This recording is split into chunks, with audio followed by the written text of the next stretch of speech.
Alléluia. Il faut kanisaka libota na yo. Lolenge nini bande konanga comment baza kobikela kuna. Alléluia. Na lobi ne bandelia na obi il faut kozala na mutema tango nyonso, quel que soit le moment, quelles que soient les circonstances, oza na mutema ko soutenir oyeba évolution ya libota na yo. Alléluia. En tant que des chrétiens, nzela oye koki ko faciliter biso pona kokuta na Nzambe eza moment ya prière. Bible lobi malgré Néhémie abandaki ko se renseigner mais il a prié aussi. Azuli sous temps le sam. Alléluia.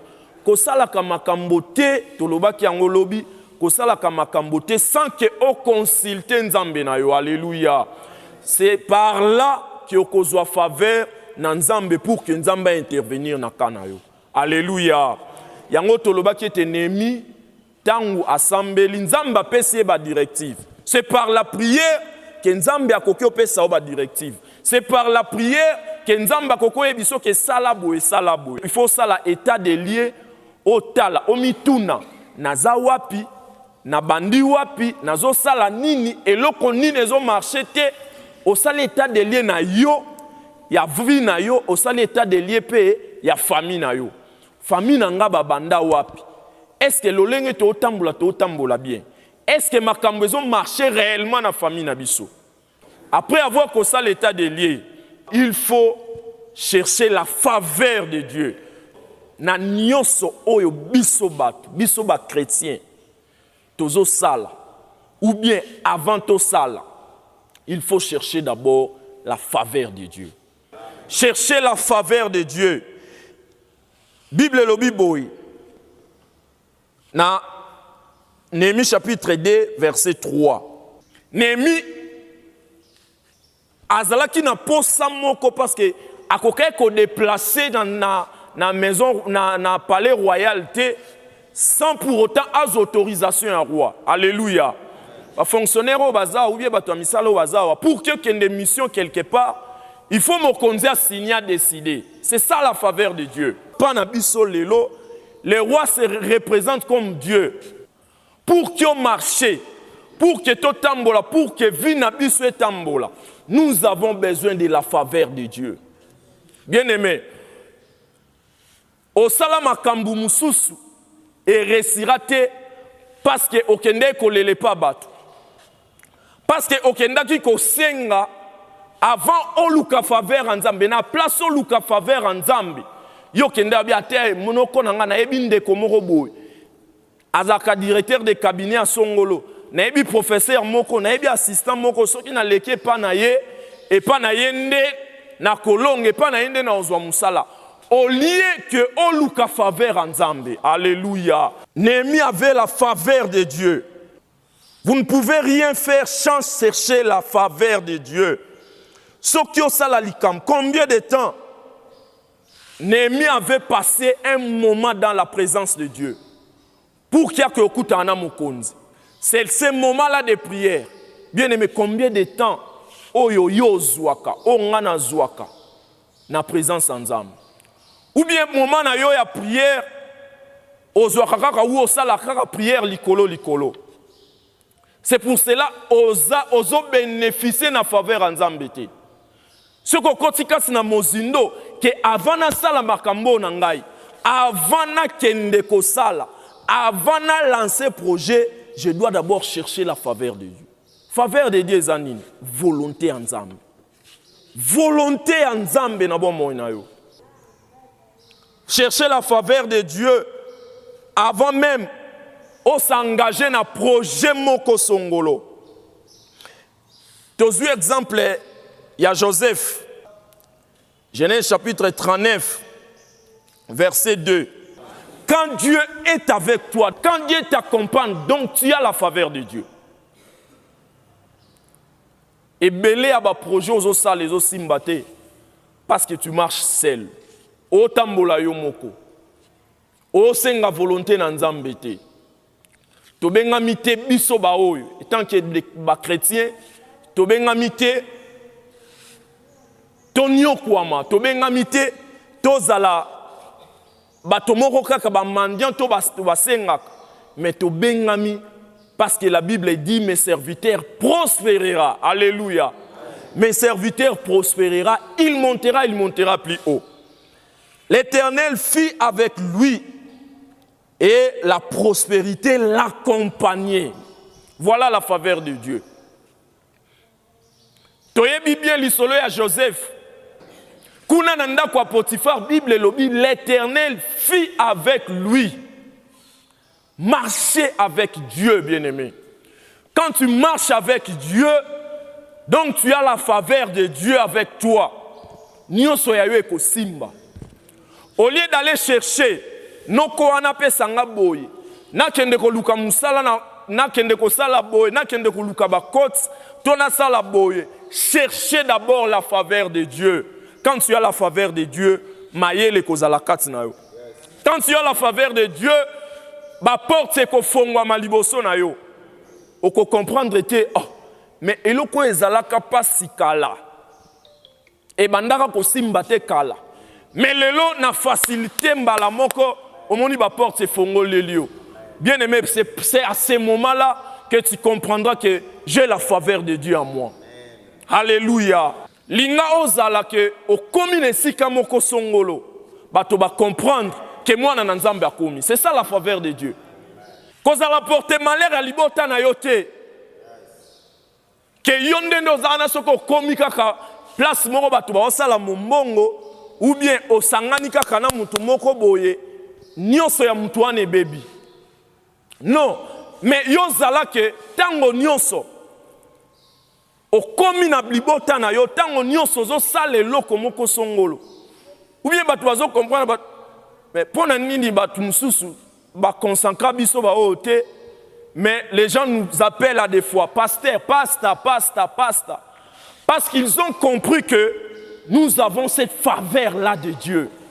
Bien-aimés dans le Seigneur, je vous prie, avant tout faire, cherchez la faveur de Dieu. La faveur de Dieu t'amènera plus loin. Alléluia. La faveur de Dieu t'accompagnera.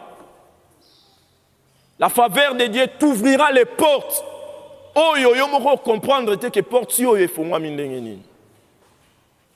je voulais simplement te dire que la faveur de Dieu, c'est la présence de Dieu en nous. Nous sommes appelés à marcher toujours dans la présence de Dieu. Nous sommes appelés à vivre dans la présence de Dieu. Faveur de Dieu, Yaka, au moment où Moutou Yemoko a accepté de plonger dans la présence de Dieu. La faveur de Dieu est Yaka. Tant on motoye moko, amiti chalobite papa ngaye, mais manga ipe tambusanga. Alléluia. Néhémie avait trouvé grâce, liboso roi. Avant de tout faire, il avait d'abord prié. Il avait demandé la faveur de Dieu. C'est pour cela que tant on se présentait par Mokonzi, comme il avait la faveur de Dieu, Mokonzi a accepté facilement. Un simple serviteur, mais le roi Katinaye Azalaki ne sengwa ko signaler mukanda pe autoriser akende kotonga to akende ko sala musala o esengela kinaya sala. Tiki était o trouver grâce na miso nzambe. Tiki était faveur na nzambe et accompagner yo na libota na yo. Na bondeli nzambe atata na ngai était faveur en nzambe. Et localiser misala na yo, et localiser nyonso yo kosala. Soki oza na faveur en nzambe, na place o te kaka. Okoluka kisite o tia na se a mesa. Okolukelo moko songolo to tia na se a mesa. Okokende koluka te ke ba fétiche moko ba biloko moko ezanga tina, non. Mais quand il y a la faveur de Dieu, nzambe ba yebi ete na journée oyo, ba client ba koya autant. Parce que tu as la faveur de Dieu. Alléluia. La Bible nous dit ceci. Vous verrez la différence entre ce qui me sert et ce qui ne me sert pas. C'est ça la faveur de Dieu. Ton dimela nzambe pona to souffrir te. Mais ton dimela nzambe pona komona bolamu na ye. Différence wana efe mona na différence wana ekomona na tango yo moko ozwi conscience que nakoki otambola nga moko te, nakoki otambola na basentiment na nga te, nakoki otambola na lolenge nakomi tambwisa nga moko te. Je dois avoir la présence ou je dois avoir la faveur de Dieu. Bien-aimé dans le Seigneur, nyonso oyo koki osala eza malamu. Mais ndimaka ke avosala makambo wana to avosala eloko wana, ndimaka oluka nanu faveur ya Nzambe na bomoi na yo. Quand tu as la faveur de Dieu, tu as tout. Quand tu as la faveur de Dieu, tu as tout. La faveur de Dieu, c'est sa présence permanente. La faveur de Dieu, c'est son accompagnement. La faveur de Dieu en nous. Ezelo komoko ya malamu. Bato nyonso oyo babotama na Nzambe. Biso ba oto botama na Nzambe. Il faut te triompher. Alléluia. Il faut te triompher. Nous ne sommes pas appelés pour que tu kendaka ko senge pe batumoko songolo. Mais nous sommes appelés pour vivre le bonheur et la grâce de Dieu. Alléluia. Alléluia. Naningio kangamisu na place ezali. Alléluia. Naningio banda kotala bonene ya Nzambe. Tombola maboko na olikolo. Olobete Seigneur, je dépends de toi. Ma vie et ma famille dépendent de toi, Seigneur. Mon travail dépend de toi, Jésus. Nangina tambola na faveur na yo. Bisika nyonso nga na koleka. Bisika nyonso mwasi na ngai bana na nga ba koleka. Tu que tes faveurs na yo et régner katina bomoi na ngai. Bien-aimé, commence à prier Jésus. Banda kosambe la senga faveur ya Nzambe. Que l'Éternel marche avec toi. La Bible nous dit ceci. Avec Dieu, nous ferons des exploits. Alléluia. Que l'Éternel marche avec toi. Tango Nzambe azotambola na yo, tu iras loin. Tu auras des succès avec toi. Alléluia. Jésus, marche avec ton peuple, Seigneur. O tambola kinabana Israël, olongi saki bango. Tambola pena église la grâce. Tambola pena peuple na yo butu lokola moy. Nous voulons te vivre dans nos vies. Marche avec moi, Seigneur. Marche avec ma soeur. Marche avec mon frère. Tobi ke la bola muna yo Nzambe. Que la grâce de l'Éternel soit avec nous. Seigneur, que la grâce nous comble, Seigneur. Alléluia.